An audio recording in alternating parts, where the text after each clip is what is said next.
இது வரைக்கும் அம்மா சாவை வச்சு அரசியல் பண்ண ஆளை இது வரைக்கும் பார்த்துருக்கீங்களா? நான் சொன்னது அம்மானா ஜெயலலிதா அம்மா இல்லை.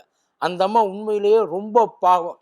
அந்த அம்மாவுக்கு என்ன நடந்துச்சு அப்படின்னு உண்மையிலே அந்த அம்மாவுக்கு தெரியுமா தெரியாதான்றது தெரியல. அந்த போல ஆஸ்பத்திரியில் அந்த அம்மா கந்தகோலமா ஆனது எப்படி அப்படின்றது இது வரைக்கும் அந்த அம்மாவுக்கே தெரியாத ஒரு ரகசியம். நான் அவங்கள பற்றி பேசுவேன். பெத்த அம்மா பெத்த அம்மாவோட டெத்தை வச்சு பாலிடிக்ஸ் பண்ண பெரிய மனுஷனை, அந்த தெய்வ பிறவியை பற்றி இது வரைக்கும் நீங்கள் எங்கேயாவது கேள்விப்பட்டிருக்கீங்களா? நீங்கள் கேள்விப்பட்டிருக்க வாய்ப்பே இல்லை, பட்டிருக்கவும் கூடாது. ஏன் கேள்விப்பட்டிருக்க கூடாதுன்னா, ஒருவேளை நீங்கள் கேள்விப்பட்டீங்கன்னா அந்த புனித பிறவியை பற்றி பேசுகிற பாக்கியம் எனக்கு கிடைக்குமா? என் வாயால் சொல்லக்கூடிய அந்த மகிழ்ச்சி, ஏன்னா இப்படி யாருமே ஊருக்குள்ளே பண்ணுறதுக்கு வாய்ப்பே கிடையாது. அப்பேற்பட்ட ஒரு அதிசய பிறவி வேற யாருமே கிடையாது. நம்ம எல்லாருக்கும் ரொம்ப தெரிஞ்ச மனுஷன், நம்ம எல்லாரும் ரொம்ப ரசித்த ஒரு மனுஷன், நமக்கு எல்லாரும் ரொம்ப பிடிச்ச ஒரு மனுஷன். இட்ஸ் நன் அதர் தன் அவர் ஓன் விளம்பர நாயகன், அரசியல் அரக்கன், என்ன வேற என்னென்ன வேணாலும் அவருக்கு பேரை வச்சுக்கலாம். அந்த அளவுக்கு என்ன பேர் வச்சாலும் அவருக்கு தகும். அவர் தான் நம்மளோட 2D ஐயா மோடி. அப்படி என்ன அம்மாவோட டெத்தை வச்சு அவர் அரசியல் பண்ணாரு? அவர் 1000 காரணம் சொல்லலாம், ஆனால் எல்லாருக்கும் தெரிஞ்சது ஒரே ஒரு காரணம் தான், அது மட்டும்தான். பார்த்துருவோமா?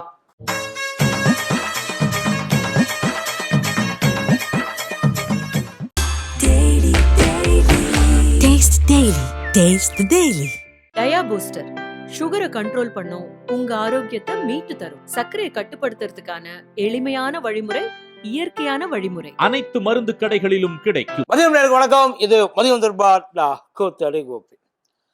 ஐயா பண்ண அரசியல் அம்மா பார்ப்போம். அதுக்கு முன்னாடி இன்னொரு விஷயம். ஐயா மோடியோடைய அம்மாவை பற்றி காங்கிரஸ் நடத்தின ஒரு கூட்டத்தில் ஒரு நாதேரி வாய்க்கு வந்தபடி அசிங்கமாக பேசினா இல்லையா? அந்த மாதிரி நாய்களை எக்காந்த முத கொண்டும் வெளியில் விட்டுக்கூடாது. அந்த நாய் இப்போ பெயிலுக்கு அப்ளை பண்ணியிருக்கு. பெயிலுக்கு என்ன அதாவது ஒருத்தருக்கு நம்ம மேலே வந்து என்ன வேணாலும் விருப்பம் இருக்கலாம், வெறுப்பு இருக்கலாம், கருத்து வேறுபாடு இருக்கலாம், என்ன வேணாலும் இருக்கலாம். ஆனால் அதுக்கு சம்மந்தமே இல்லாமல் யாரோ ஒருத்தவங்க இருப்பாங்க பார்த்தீங்களா, அவங்க கூட டச்சில், அவங்க கூட அதாவது ஒரு நெருக்கமானவங்க, அவங்கள வச்சு கேவலப்படுத்துறதுன்றது எங்கேயுமே ஏற்றுக்க முடியாது. எப்படி ஐயா மோடியுடைய அம்மாவை பற்றி தப்பாக பேசினாங்களோ அதை ஏற்றுக்க முடியலையோ, அதே மாதிரி ராகுலோடைய அம்மாவை பற்றி தப்பாக பேசுகிறப்பையும் அந்த அறிவுன்றது இருக்கணும். சோனியா காந்தி அம்மாவை, அந்த அம்மாவை என்னென்னலாம் பேசியிருக்காங்க அப்படின்றது அம்மா சென்டிமெண்ட்டுக்காக சொல்கிறேன். அப்போ அவங்க வந்து அம்மா அரசியலில் இருந்தால் எவ்வளோ அசிங்கமாக வேணாலும் பேசலாம், அப்படி தானே?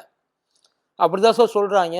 ராகுலை வந்து இந்தியனா என்ன ப்ரீடுன்னாங்க, இதெல்லாம் உண்டு. சோனியா காந்தியை ஒரு பார் டான்ஸருன்னாங்க, அதுவும் உண்டு. அப்போல்லாம் வந்து இந்த அறிவுன்றது இல்லாமல் போயிடுச்சு. ஐயா மோடியோடைய அம்மா வந்து தப்பாக பேசுகிறப்ப எல்லாரும் கொந்தளிச்சாங்க. எவனுமே அதை ஏற்றுக்கலை, அதை ஆமோதிக்கலை. சரிதான், அப்படித்தான் பேசணும், இப்படியெல்லாம் உன்னை பெற்றுட்டு அப்படிலாம் வந்து யாரும் எதுவும் பேசலை. யார் பேசினாலும், யாரை பற்றி பேசினாலும், பேசக்கூடாதவங்களை பற்றி பேசணும்னா கண்டிப்பாக எல்லாரும் கண்டிக்கணும். ஆனால் அந்த அறிவு இந்த சைடில் இருக்கும்போது மட்டும் இருக்கக்கூடாது, அந்த சைடில் இருக்கவங்களுக்கு சேர்த்து இருக்கணும். அப்புறம் வாய்க்கு வந்ததெல்லாம் பேசுகிறப்போ ஒரு பேச்சுக்கு சொல்கிற, திடீர்னு எவனாச்சும் ஒருத்தன் பதிலுக்கு பேசிட்டா அப்படின்னா கோவமும் வரக்கூடாது இல்லையா? அது வேற. அவன் பெயிலுக்கு அப்ளை பண்ணியிருக்கான், அந்த பெயில் கடைசி வரைக்கும் அவனுக்கு கிடைக்கவே கூடாது. இனிமேல் வாழ்க்கையில் எந்த ஒரு பொண்ணையும் பற்றி அவன் தப்பாகவே பேசக்கூடாது. அந்த அளவுக்கு அவனோட இது வந்து இருக்கணும். கொடுக்கல, கோர்ட் வந்து பெயில் அவனுக்கு கொடுக்கல. இது வேற. ஐயா மோடியுடைய அம்மா அவங்க வந்து 2022 இறந்து போயிட்டாங்க. 99 வயசு, ஆல்மோஸ்ட் 99 வயசு, 100 வயசு. அப்போ தான் கொஞ்சம் அதாவது 100வது வயசில் அவங்க ரன்னிங்கு. 99 வயசு முடிஞ்சிருந்தது, இறந்துட்டாங்க 2022 இதில் டிசம்பர்லன்னு நினைக்கிறேன். ஐயா இது வரைக்கும் அப்போது வந்து ஐயாவுக்கு வயசு 72.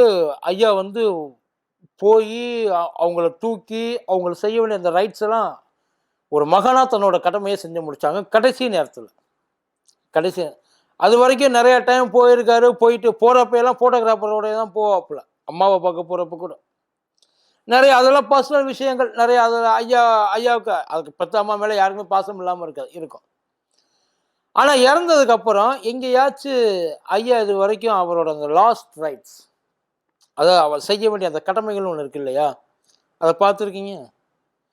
2023 அவங்க தம்பி பங்கஜ் மோடின்னு நினைக்கிறேன், அவர் வந்து வாரணாசியில் கொடுத்தாப்புல, ஐயாவோட ஓன் கான்ஸ்டியூஷன் வாரணாசி.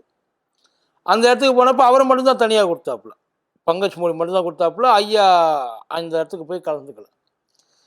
இப்போ பீகாரில் கயாவில் செப்டம்பர் 17 ஐயாவோட பிறந்தநாள் அன்னைக்கு போயிட்டு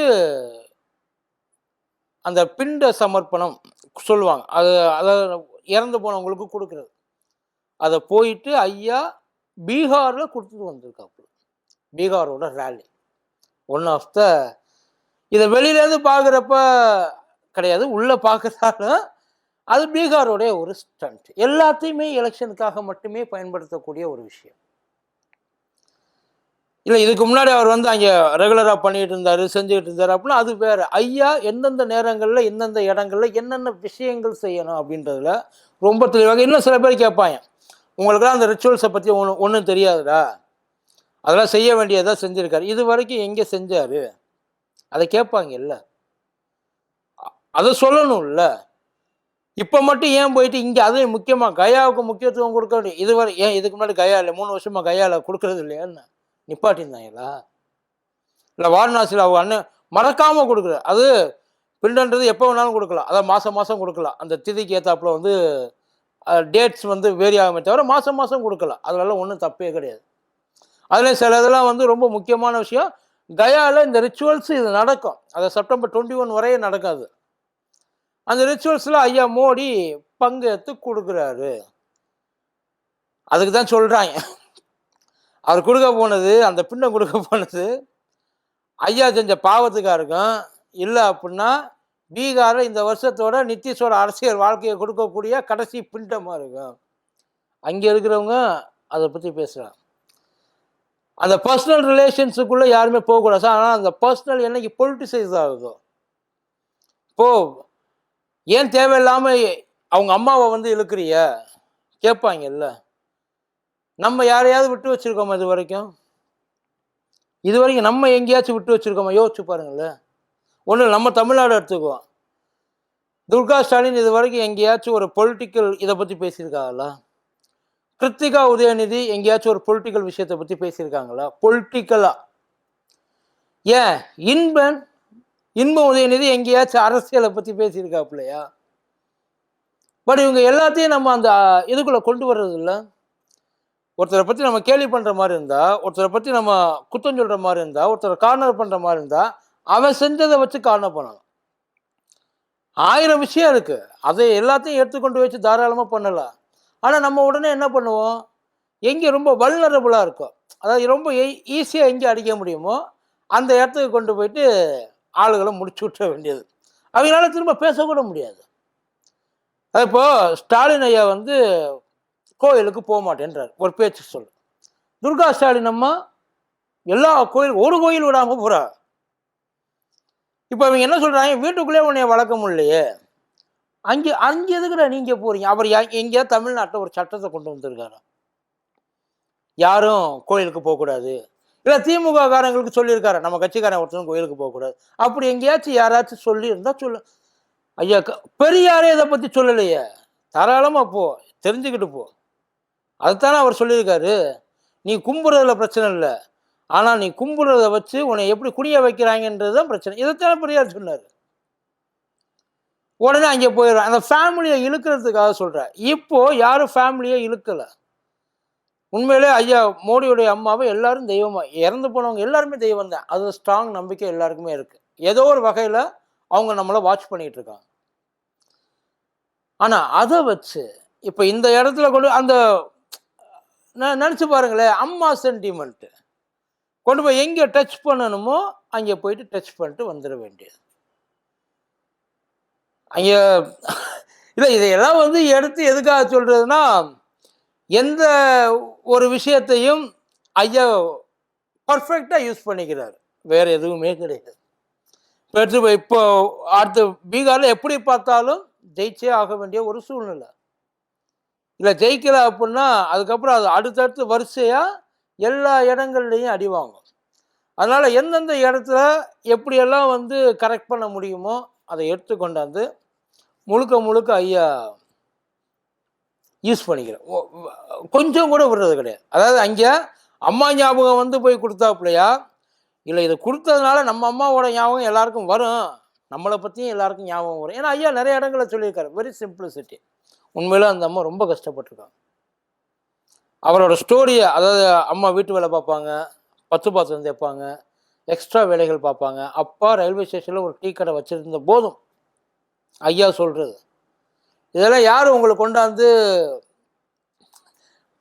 அதாவது இந்த சென்டிமெண்ட்டை எடுத்தால் எதுவுமே யாரும் சொல்ல முடியாது அப்படின்ற ஒரே ஒரு காரணம். ஐயா அழுதாப்புல இந்த மாதிரி பேசிட்டாங்க, காங்கிரஸ்காரங்க பேசுகிறாங்க.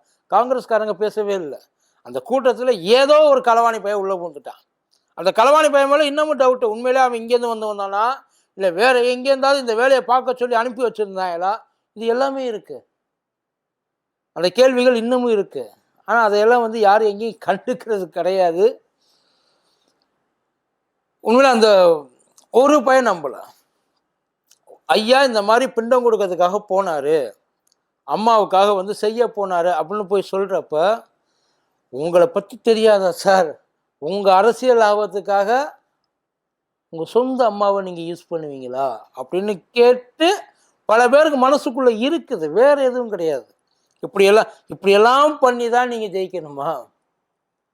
உங்கள் பர்சனல் லைஃப்பை பொலிட்டிக்கல் ரீசனுக்காக இப்படி பப்ளிசைஸ் பண்ணுறீங்களே.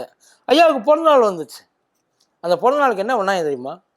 ஆல் ஓவர் இந்தியா ஒரு சர்வாதிகார ஆட்சியில் எப்படி அந்த ஒரு சர்வாதிகாரிக்கு எல்லாரும் ட்ரிபியூட் பண்ணுவாங்களோ அந்த மாதிரி இது ஒரு அன்அனௌன்ஸ்டு ஒரு சர்வாதிகார நாடாக தான் இருக்குது.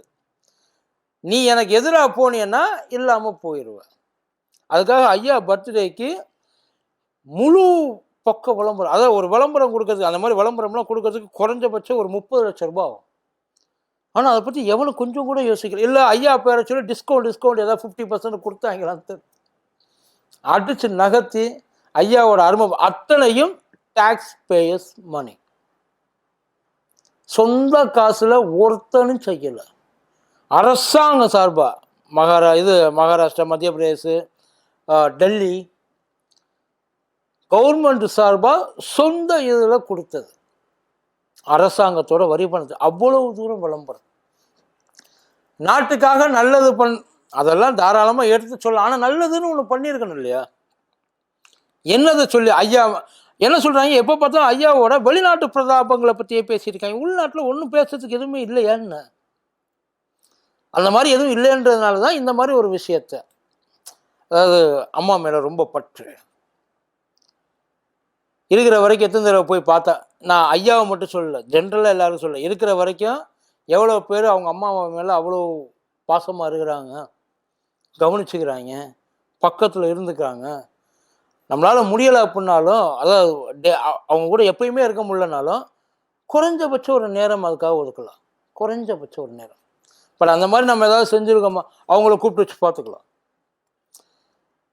யாரும் வந்து தடுக்க போகிறது கிடையாது, யாரும் வந்து இருக்கக்கூடாதுன்னு சொல்ல போகிறது கிடையாது. பட் இருந்தாலும் இதை ஒரு அரசியல் ஸ்டண்டாக கொண்டு போய் அங்கே எல்லாருக்கும் முன்னாடி காமிச்சு, பாத்தியா இந்த வயசுலையும் ஐயா அவங்க அம்மாவை மறக்காமல் இருக்கார், இப்போ ஏற்பட்ட ஒரு ஆள் பிரதமராக வந்தால் நம்மளையெல்லாம் மறப்பாரா, அந்த மாதிரி ஏதாச்சும் ஒன்று கொண்டு போயிட்டு வச்சுக்கிறாங்க. ஏதோ ஒன்று. பட் எப்படியோ ஒர்க் அவுட் ஆயிடுச்சுன்னா ஓகே. பட் ஒர்க் அவுட் ஆகலை அப்படின்னா இது எல்லாமே ஐயாவுக்கு சுத்துமா, இது தோணுமா, இதை நினச்சி ஐயா வந்து மனசார பண்ணியிருந்தாருன்னா அதை பற்றி மறு பேச்சு கிடையாது. ஆனால் மனுஷன் மக்களை ஏமாத்துறதுக்காக இந்த வேலை, மக்களோட அட்டென்ஷனை திருப்புறதுக்கான வேலையை பார்த்துருந்தா அவங்க அம்மாவோட ஆன்மாவை விடுங்க, எந்த ஒரு ஆன்மாவும் இதை ஏற்றுக்காது. நன்றி.